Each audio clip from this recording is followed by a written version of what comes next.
Hi friends, welcome back to my channel Manasa Alok Kannada channel. ತುಂಬ ದಿನದಿಂದ ಕೇಳ್ತಾ ಇದ್ದೀರಾ ಎಲ್ಲಿ ಮಕ್ಕಳು ಕಾಣ್ತಾನೆ ಇಲ್ಲ ಅಂತ. ಹಾಗಾಗಿ ನಿಮಗೆಲ್ಲರಿಗೋಸ್ಕರ ಈ ಒಂದು ಪುಟ್ಟ ವಿಡಿಯೋ. ನನ್ನ ಮಗಳು ದಬ್ಬ ಹಾಕೊಳ್ಳೋದಕ್ಕೆ ಟ್ರೈ ಮಾಡ್ತಾ ಇದ್ದಾಳೆ. ಅದಕ್ಕೆ ನಾವು ಸ್ವಲ್ಪ ಹೆಲ್ಪ್ ಮಾಡ್ತಾ ಇದ್ದೀವಿ. ಹಾಗೆ ಮಾತಾಡಿಸ್ಕೊಂಡು ದಬ್ಬ ಹಾಕೋ ಅಂತ ಎಲ್ಲ ಹೇಳ್ಕೊಂಡು ಅವಳಿಗೆ ಹೆಲ್ಪ್ ಮಾಡ್ತಾ ಇದ್ದೀವಿ. ಸೊ ಆ ವಿಡಿಯೋ ಇದಾಗಿದೆ. ಇನ್ನೊಬ್ಳು ಅಲ್ಲೇ ಮಲಗಿದ್ದಾಳೆ ಪಕ್ಕದಲ್ಲಿ.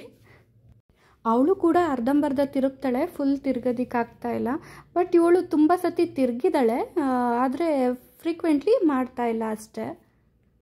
ಇನ್ನು ಇವತ್ತಿನ ವಿಡಿಯೋನ ನಾನು ಬೆಳಗ್ಗೆಯಿಂದನೇ ಶುರು ಮಾಡ್ಕೊಂಡಿದ್ದೀನಿ. ಬೆಳಗ್ಗೆ ಈಗಿನ್ನು ಟೈಮ್ 7 ಗಂಟೆ ಆಗಿದೆ. ಮಕ್ಕಳು ಈಗ ತಾನೇ ಎದ್ದೇಳ್ತಾ ಇದ್ದಾರೆ. ಸ್ವಲ್ಪ ಅವ್ರಿಗೆ ಅಟೆನ್ಷನ್ ಕೊಡಬೇಕಾಗುತ್ತೆ.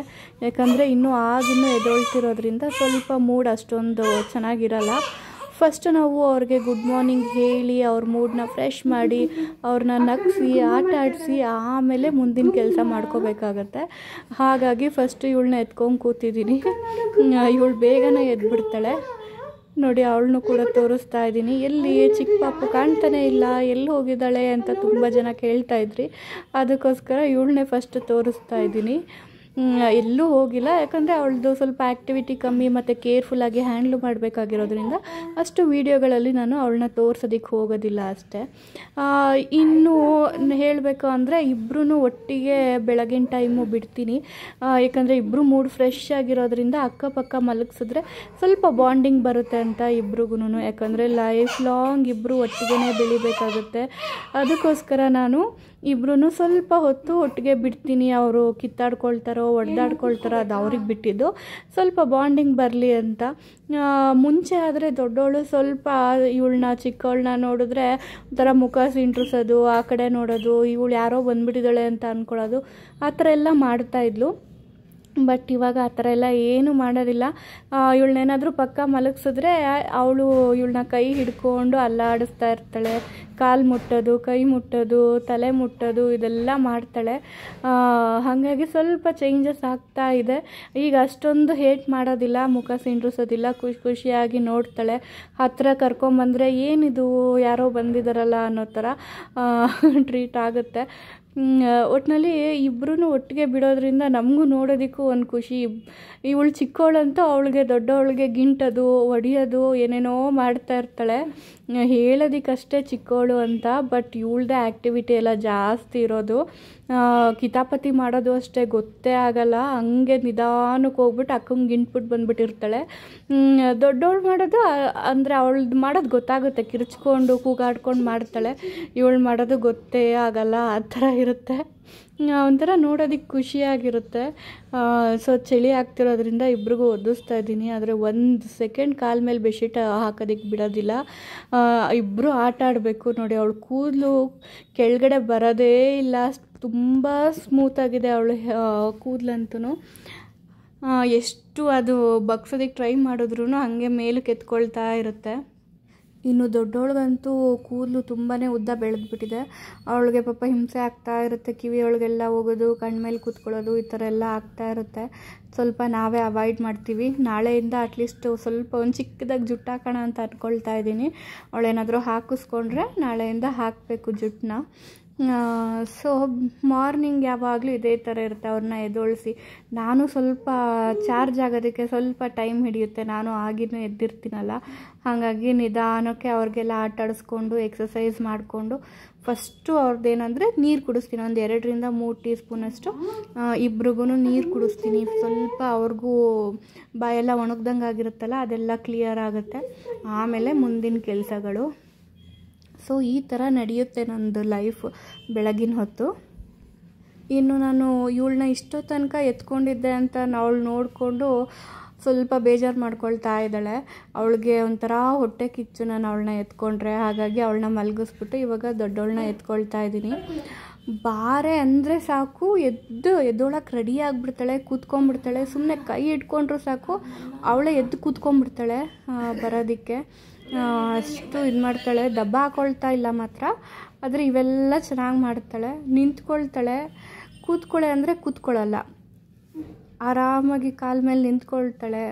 ಆಮೇಲೆ ಆಟ ಆಡ್ತಾಳೆ, ಬಗ್ ನೋಡೋದು, ಎಳಿಯೋದು ಇವೆಲ್ಲ ಚೆನ್ನಾಗಿ ಮಾಡ್ತಾಳೆ ತೀಟೆಗಳು. ಇನ್ಮೇಲಿಂದ ಶುರು ಇವಳು ತೀಟೆಗಳೆಲ್ಲ. ಆಮೇಲೆ ಕ್ಯಾಮ್ರಾ ಇದ್ದರೆ ಕ್ಯಾಮ್ರಾ ನೋಡೋದು, ನೋಡಿ ಹೆಂಗೆ ನೋಡ್ತಾ ಇದ್ದಾಳೆ, ಏನೋ ರೆಕಾರ್ಡ್ ಆಗ್ತಾ ಇದೆಯಲ್ಲ ಅಂತ. ಅದೆಲ್ಲ ತುಂಬ ಚೆನ್ನಾಗಿ ಮಾಡ್ತಾಳೆ. ಬೆಳಗಿನ ಹೊತ್ತು ಇದೇ ಕೆಲಸ, ಅವಳನ್ನ ಆಟಾಡ್ಸೋದು, ಇವಳನ್ನ ಆಟಾಡ್ಸೋದು. ಇಬ್ಬರು ಒಟ್ಟಿಗೆ ಎದ್ಬಿಟ್ರೆ ಯಾರನ್ನ ನೋಡೋದು ಯಾರನ್ನ ಬಿಡೋದು ಅನ್ನೋಂಗೆ ಆಗೋಗುತ್ತೆ ನನಗಂತೂ ಲೈಫಲ್ಲಿ. ಒಂಥರ ಚೆನ್ನಾಗಿರುತ್ತೆ. ಈ ಬ್ಯುಸಿ ಲೈಫಲ್ಲೂ ವೀಡಿಯೋ ಮಾಡಬೇಕು ಅಂತ ಅಂದ್ಕೊಳ್ತೀನಲ್ಲ, ಅದು ಇನ್ನೊಂಥರ ಕ್ರೇಜಿ. ಇದು ವೀಡಿಯೋ ಆನ್ ಮಾಡಿ ಇಟ್ಬಿಟ್ಟು ಇದೊಂದು ಕೆಲಸ ಮಾಡ್ತಾಯಿದ್ದೀನಿ. ಏನೋ ಒಂದು ಮಾಡಬೇಕಲ್ಲ, ಒಂಥರ ಖುಷಿ ಸಿಗುತ್ತೆ ನನಗೂ. ಹಾಗಾಗಿ ಇವೆಲ್ಲ ಮಾಡ್ತಾ ಇರ್ತೀನಿ ಅಷ್ಟೆ.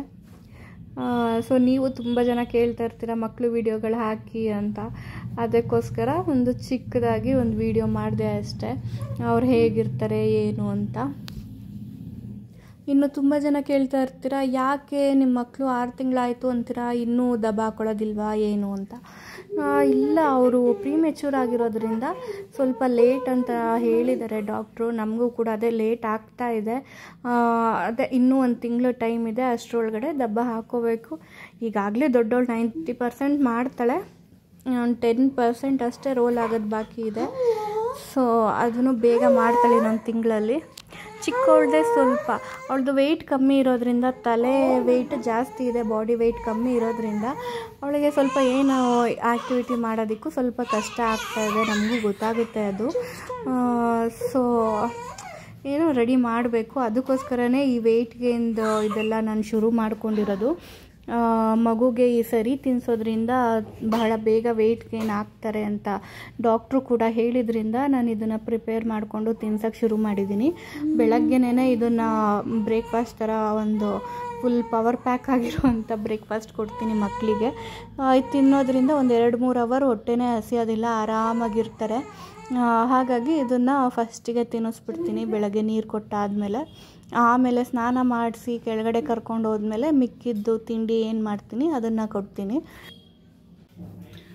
ಇವತ್ತು ಸ್ವಲ್ಪ ಹೇರ್ ಕೇರ್ ಮಾಡ್ಕೊಳ್ಳೋಣ ಅಂತ ಮೂಡ್ ಬಂದಿದೆ. ಹಾಗಾಗಿ ನೆನ್ನೆನೇ ನಾನು ಈ ಪೇಸ್ಟ್ನ ರೆಡಿ ಮಾಡಿಟ್ಟಿದ್ದೀನಿ. ನೋಡಿ ಏನಿದು ಅಂತ ಕೇಳಿದ್ರೆ, ಇದು ಪ್ಯೂರ್ ಅಲೋವೆರಾ ಜೆಲ್ ಮತ್ತು ಮೆಂತ್ಯ ನೆನೆಸಿರೋ ಅಂಥದ್ದು. ಅದಾದಮೇಲೆ ಸ್ವಲ್ಪ ಈರುಳ್ಳಿ, ಇಷ್ಟನ್ನು ಹಾಕಿ ಮಿಕ್ಸಿ ಮಾಡಿ ಗ್ರೈಂಡ್ ಮಾಡಿ ಇಟ್ಕೊಂಡಿದ್ದೀನಿ ನೀಟಾಗಿ ಪೇಸ್ಟು. ಬೆಳಗ್ಗೆ ಮಾಡೋದಕ್ಕಾಗೋದಿಲ್ಲ, ಟೈಮ್ ಇರೋದಿಲ್ಲ ಅನ್ನೋ ಕಾರಣಕ್ಕೆ ಹಿಂದಿನ ದಿನವೇ ಮಾಡಿ ಇಟ್ಟಿದ್ದೀನಿ ಫ್ರಿಜ್ಜಲ್ಲಿ. ಸೊ ತೆಗೆದು 1 ಅವರ್ ಆಚೆ ಇಟ್ಟಿದ್ದೀನಿ. ನೋಡಿ ಈ ಥರ ಒಂಥರ ನೊರೆ ಬಂದಿದೆ. ಇದನ್ನು ಇವಾಗ ತಲೆಗೆ ಹಚ್ಕೊಳ್ಳೋಣ. ಆ್ಯಕ್ಚುಲಿ ಹೇರ್ ಕೇರ್ ಮಾಡೋದಕ್ಕಂತೂ ಟೈಮೇ ಸಿಗ್ತಾ ಇರಲಿಲ್ಲ ನನಗಂತೂ. ಇದು ಇವಾಗ ಟೈಮ್ ಮಾಡಿಕೊಂಡು, ಯಾಕಂದರೆ ತುಂಬಾ ಡ್ರೈ ಆಗಿಬಿಟ್ಟಿದೆ ಹೇರು, ತುಂಬ ಫ್ರೀಝಿ ಆಗಿದೆ. ನೋಡಿ ನಿಮಗೆ ಗೊತ್ತಾಗುತ್ತೆ. ಆಮೇಲೆ ಯಾವಾಗಲೂ ಮನೇಲೇ ಇರೋದ್ರಿಂದ ಜಡೆ ಹಾಕಿರ್ತೀನಿ, ಇಲ್ಲ ತುರುಪು ಕಟ್ಕೊಂಡಿರ್ತೀನಿ. ಹಾಗಾಗಿ ಫುಲ್ಲು ಡ್ರೈ ಆಗಿಬಿಟ್ಟಿದೆ. ಏನು ಹೇರ್ ಕೇರ್ ಮಾಡ್ತಾಯಿಲ್ಲ, ಸಿರಮ್ಗಳು ಹಾಕ್ತಾಯಿಲ್ಲ, ಮತ್ತು ಕಂಡೀಷ್ನರ್ ಕೂಡ ಯೂಸ್ ಮಾಡ್ತಾಯಿಲ್ಲ. ಇನ್ನೇನು ಮನೇಲೇ ಇರ್ತೀನಲ್ಲ ಬಿಡು ಅನ್ನೋ ಕಾರಣಕ್ಕೆ ನೆಗ್ಲೆಕ್ಟ್ ಮಾಡಿದ್ದೆ. ಹಾಗಾಗಿ ಕೂದಲೆಲ್ಲ ಫುಲ್ಲು ಡ್ರೈ ಆಗಿಬಿಟ್ಟಿದೆ. ಸೊ ಈಗ ಇದನ್ನು ಹೆಂಗಾದರೂ ಮಾಡಿ ರೆಡಿ ಮಾಡ್ಕೋಬೇಕು, ಅದೇ ನನಗಿರೋ ಈಗ ಟಾಸ್ಕು. ಸೊ ಬೆಳಗ್ಗೆನೇ 1-2 ಅವರ್ಸ್ ಬಿಡಬೇಕು. ಹಾಗಾಗಿ ಬೆಳಗ್ಗೆನೇ ಹಚ್ಕೊಳ್ತಾ ಇದ್ದೀನಿ. ಮಕ್ಕಳು ಒಬ್ಬಳು ಒಂದು ಪಾಪು ಎದ್ದಿದ್ದಾಳೆ, ಅವಳಿಗೆ ಸರಳಾಗಿ ತಿನ್ನಿಸ್ಬಿಟ್ಟು ಬಂದಿದ್ದೀನಿ. ಸೊ ಅವಳು ಆಟಾಡ್ತಾ ಇದ್ದಾಳೆ, ಇನ್ನೊಬ್ಳು ಇನ್ನೂ ಇದ್ದಿಲ್ಲ. ಈ ಥರ ಪಾರ್ಟಿಷನ್ ಮಾಡಿಕೊಂಡು ಕ್ಲೀನಾಗಿ ನೆತ್ತಿಯಿಂದ ಹಚ್ಕೊಳ್ತಾ ಬರೋಣ.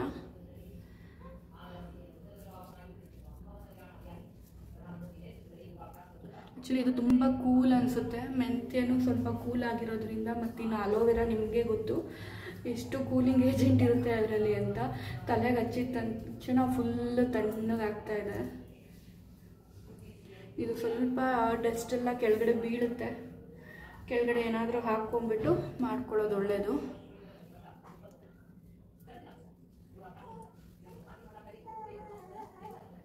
ಹಾಗೆ ನಿಮಗೆ 1 ತಿಂಗಳು ಹಿಂದೆ ನಾನು ಹೇಳಿದ್ದೆ, ಒಂದು ಆಯಿಲ್ನ ನಾನೇ ಮನೇಲಿ ಪ್ರಿಪೇರ್ ಮಾಡ್ಕೊಂಡಿದ್ದೀನಿ, ಅದನ್ನೇ ಹಚ್ಕೊಳ್ತಾ ಇರೋದು ಸ್ವಲ್ಪ ದಿನದಿಂದ ಅಂತ. ಆಲ್ರೆಡಿ ಅದನ್ನು ಹಚ್ಚಿ 1 ತಿಂಗಳು ಹತ್ರ 2 ತಿಂಗಳು ಆಗ್ತಾ ಬಂತು. ಅದ್ರ ರಿಸಲ್ಟ್ ನಿಮಗೂ ತೋರಿಸ್ತೀನಿ ಸ್ನಾನ ಆದಮೇಲೆ ಎಷ್ಟು ಚೆನ್ನಾಗಿ ಕೂದಲು ರೀಗ್ರೋತ್ ಆಗಿದೆ ಅಂತ. ಮತ್ತು ಹಾಗೇ ಹೇರ್ ಫಾಲ್ ಕೂಡ ಕಮ್ಮಿ ಆಗಿದೆ.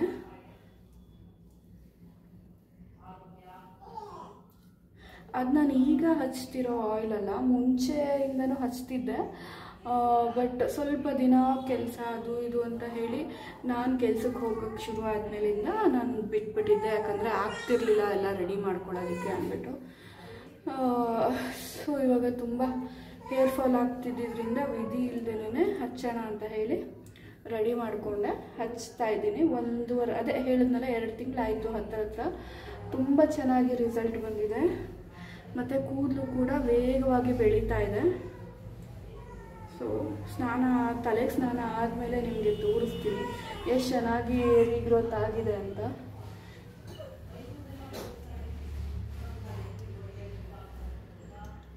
ಸೊ ಇದು ಪೂರ್ತಿ ಹಚ್ಕೊಂಡ್ಬರ್ತೀನಿ.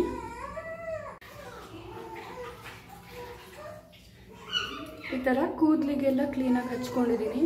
ಫುಲ್ ನೆತ್ತಿಗೂ ಎಲ್ಲ ಹಚ್ಬಿಟ್ಟಿದ್ದೀನಿ. ನೋಡಿ ಕೂದಲು ಈ ಥರ ಕಾಣುತ್ತೆ.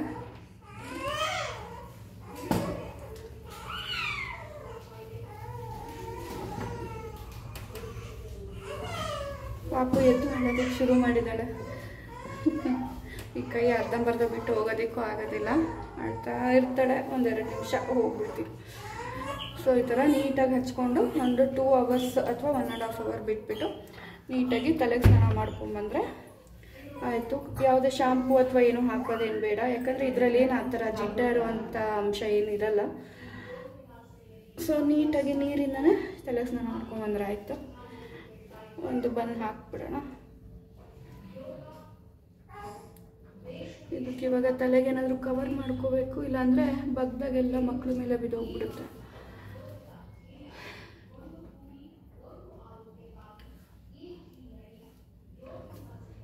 ಸೊ ಸ್ನಾನ ಮಾಡ್ಕೊಂಬಂದು ಆಮೇಲೆ ಸಿಗ್ತೀರಿ. ಬಾಯ್. ಆಯಿತು, ಸ್ನಾನ ಎಲ್ಲ ಆಯಿತು. ಹೇರ್ ನೋಡಿ ಎಷ್ಟು ಸಖತ್ತಾಗಿ ಬಂದಿದೆ. ನನಗಂತೂ ನನ್ನ ಹೇರ್ ಮೇಲೆ ಲವ್ ಅಂದರೆ ಲವ್ ಆಗ್ತಾ ಇದೆ. ತುಂಬಾ ಚೆನ್ನಾಗಿ ಬಂದಿದೆ ರಿಸಲ್ಟ್. ಬಟ್ ಇನ್ನು 1 ಟೈಮ್ ಹಾಕಿರೋದ್ರಿಂದ ನಿಮ್ಗೆ ಅಷ್ಟೊಂದು ಗೊತ್ತಾಗ್ತಾ ಇಲ್ಲ. ಬಟ್ ನನಗೆ ಮುಟ್ಟೋದಕ್ಕೆ ಮಾತ್ರ ತುಂಬಾ ಸಿಲ್ಕಿ ಸ್ಮೂತ್ ಥರ ಆಗಿದೆ. ಹೇರ್ ತುಂಬಾ ನನಗೆ ಇಷ್ಟ ಆಗ್ತಾಯಿದೆ. ಗ್ರೇ ಹೇರ್ಸ್ ಇದೆ ನನಗೆ ಒಂದೊಂದು. ಏನೂ ಮಾಡೋಕ್ಕಾಗಲ್ಲ, ಏಜ್ ಆಗ್ತಿದ್ದಂಗೆ ಬಂದುಬಿಡುತ್ತೆ. ನೋಡಿ ಇನ್ನೂ ಸ್ವಲ್ಪ ಹೊಟ್ಟೆಲ್ಲ ಹಂಗಂಗೆ ಇದೆ, ಅದೆಲ್ಲ ಕ್ಲಿಯರ್ ಆಗುತ್ತೆ. ಸ್ವಲ್ಪ ಹಿಂಗೆ ಅಂತ ಇದ್ದರೆ ಅದೇ ಬಿದ್ದೋಗ್ಬಿಡುತ್ತೆ.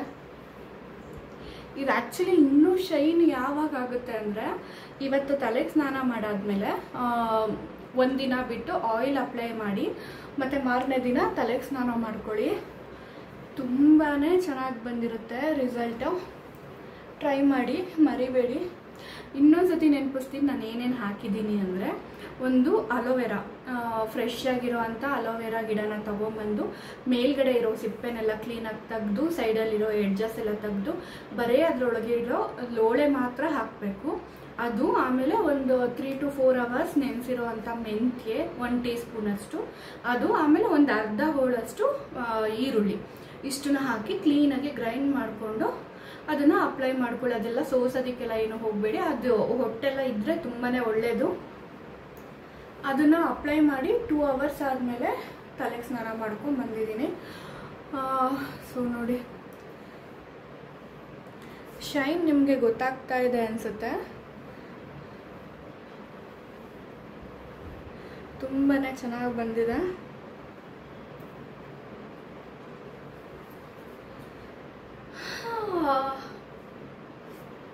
ಚೆನ್ನಾಗಿ ಕಾಣ್ತಾ ಇದೆ. ಇನ್ನು ಈ ಗ್ರೇ ಹೇರ್ಸ್ನ ಹೋಗಿಸ್ಕೊಳ್ಳೋದಕ್ಕೆ ಏನಾದರೂ ಒಂದು ಮಾಡಬೇಕು, ಇಲ್ಲ ಅಂದರೆ ಇನ್ನು ರೆಗ್ಯುಲರ್ ಆಗಿ ಕಲರ್ ಅಪ್ಲೈ ಮಾಡೋದಕ್ಕೆ ಶುರು ಮಾಡಬೇಕು. ಏನೋ ಒಂದು ಮಾಡಬೇಕು. ಇಷ್ಟು ದಿನ ಮನೇಲೇ ಇದ್ದೆ ಅಂತ ಏನೂ ಮಾಡ್ತಾ ಇರಲಿಲ್ಲ, ಎಲ್ಲ ಹಂಗಂಗೆ ಬಿಟ್ಬಿಟ್ಟಿದ್ದೆ. ಇನ್ಮೇಲೆ ಎಲ್ಲಾದರೂ ಆಚೆ ಹೋಗಬೇಕು ಅಥವಾ ಮಕ್ಳನ್ನ ಕರ್ಕೊಂಡು ಎಲ್ಲ ಹೊರಗಡೆ ಹೋಗ್ಬೇಕಂದ್ರೆ ಈ ಥರ ಇದ್ದರೆ ಸ್ವಲ್ಪ ಕಷ್ಟ ಆಗುತ್ತೆ. ನೋಡಿ ಇಲ್ಲೂ ಎಲ್ಲ ಒಂದೊಂದು ಶುರು ಆಗ್ತಾ ಇದೆ. ಈ ಥರ ಇದೆ ನನ್ನ ಕೂದಲಿನ ಸ್ಥಿತಿ. ಇವಾಗ ಸಾಫ್ಟ್ ಆಗಿದೆ. ಅಂದರೆ ಮುಂಚಿನದಕ್ಕಿಂತ ಎಷ್ಟೋ ಸಾಫ್ಟ್ ಆಗಿದೆ. ನಾನು ನಿಮಗೆ ಇದನ್ನು ಅಪ್ಲೈ ಮಾಡೋದಕ್ಕಿಂತ ಮುಂಚೆ ತೋರಿಸ್ದೆ ಅಲ್ವಾ, ಅದಕ್ಕಿಂತ ಈ ಕೂದಲು ಎಷ್ಟೋ ಸಾಫ್ಟಾಗಿ ಬಂದಿದೆ. ಇನ್ನೊಂದು 2-3 ಸತಿ ಅಪ್ಲೈ ಮಾಡಿದ್ರೆ ವೀಕ್ಲಿ ಒಂದೊಂದು ಸತಿ ಕ್ಲೀನಾಗಿ ರೆಡಿ ಆಗುತ್ತೆ ಕೂದಲು. ಸೊ ಇವತ್ತಿಂದು ಹೇರ್ ಕತೆ ಇಷ್ಟ ಆಗಿತ್ತು. ಹೇಳ್ತಾ ಇದ್ರಿ ಯಾಕೆ ಮಕ್ಳದ್ದು ವೀಡಿಯೋಸ್ಗಳೇ ಹಾಕ್ತಾ ಇಲ್ಲ, ಮಕ್ಳನ್ನ ತೋರಿಸ್ತಾನೆ ಇಲ್ಲ, ತುಂಬ ದಿನ ಆಯಿತು ಅಂತ. ಇಲ್ಲ, ಮಕ್ಳನ್ನ ತೋರಿಸ್ತೀನಿ, ಯಾಕಂದರೆ ಬೇರೆ ಇನ್ಫಾರ್ಮೇಷನ್ ಈ ವಿಡಿಯೋಗಳನ್ನೇ ಮಾಡ್ತಾ ಇದ್ದಿದ್ದರಿಂದ ನನ್ನ ಮಕ್ಕಳನ್ನ ಅಷ್ಟೊಂದು ತೋರಿಸೋದಕ್ಕೆ ಹೋಗಲಿಲ್ಲ. ಸೊ ಇವಾಗ ನೀವು ಕೇಳ್ತಾ ಇದ್ದೀರಾ ಅಂತ ಇನ್ಮೇಲಿಂದ ಮಾಡೋ ಎಲ್ಲ ಪ್ರತಿ ವಿಡಿಯೋಗಳಿಗೂ ಮಕ್ಳದ್ದು ಏನಾದರೂ ಒಂದು 2-3 ನಿಮಿಷದ್ದು ಬೈಟ್ನ ಆ್ಯಡ್ ಮಾಡ್ತೀನಿ ನೋಡಿ. ಯಾಕಂದರೆ ಕೆಲವು ಆಡಿಯನ್ಸ್ಗಳಿದ್ದಾರೆ ಏನಂದರೆ ಮಕ್ಕಳು ಬೇಕು, ಮಕ್ಕಳು ಇದ್ದರೆ ಮಾತ್ರ ನಾವು ವೀಡಿಯೋಸ್ ನೋಡ್ತೀವಿ ಅನ್ನೋರು ಸ್ವಲ್ಪ ಜನ ನನ್ನ ಯೂಟ್ಯೂಬ್ ಚಾನಲ್ಗೆ ಸಬ್ಸ್ಕ್ರೈಬ್ ಮಾಡ್ಕೊಂಡಿದ್ದಾರೆ. ಅವ್ರಿಗೋಸ್ಕರ ನಾನು ಮಕ್ಕಳು ವೀಡಿಯೋಸ್ನ ಹಾಕಲೇಬೇಕಾಗುತ್ತೆ. ಅವ್ರು ತುಂಬಾ ರಿಕ್ವೆಸ್ಟ್ ಮಾಡ್ತಾ ಇರ್ತಾರೆ, ಮೇಡಮ್ ನೀವೇನೇ ಇನ್ಫಾರ್ಮೇಷನ್ ವೀಡಿಯೋಗಳನ್ನ ಕೊಡಿ, ಅದ್ರ ಜೊತೆಗೆ ಮಕ್ಕಳು ಒಂದು 2-3 ನಿಮಿಷ ಏನಾದರೂ ಕ್ಲಿಪ್ಪಿಂಗ್ಸ್ ಹಾಕಿ ನಾವು ನೋಡ್ತೀವಿ, ಖುಷಿ ಪಡ್ತೀವಿ ಅಂತ. ಹಾಗಾಗಿ ಸ್ವಲ್ಪ ನನಗೂ ಕೈಲಾದಷ್ಟು ವಿಡಿಯೋ ಶೂಟ್ ಮಾಡಿಕೊಂಡು ಅವ್ರದ್ದು ಕೂಡ ಒಂದೊಂದು ಕ್ಲಿಪ್ನ ಆ್ಯಡ್ ಮಾಡ್ತಾ ಹೋಗ್ತೀನಿ. ನೋಡಿ ಖುಷಿ ಪಡಿ. ಹಾಗೆ ಯಾರೆಲ್ಲ ನನ್ನ ಚಾನಲ್ನ ಸಬ್ಸ್ಕ್ರೈಬ್ ಮಾಡ್ಕೊಂಡಿಲ್ಲ ಪ್ಲೀಸ್ ಸಬ್ಸ್ಕ್ರೈಬ್ ಮಾಡಿಕೊಂಡು ನೋಡಿ.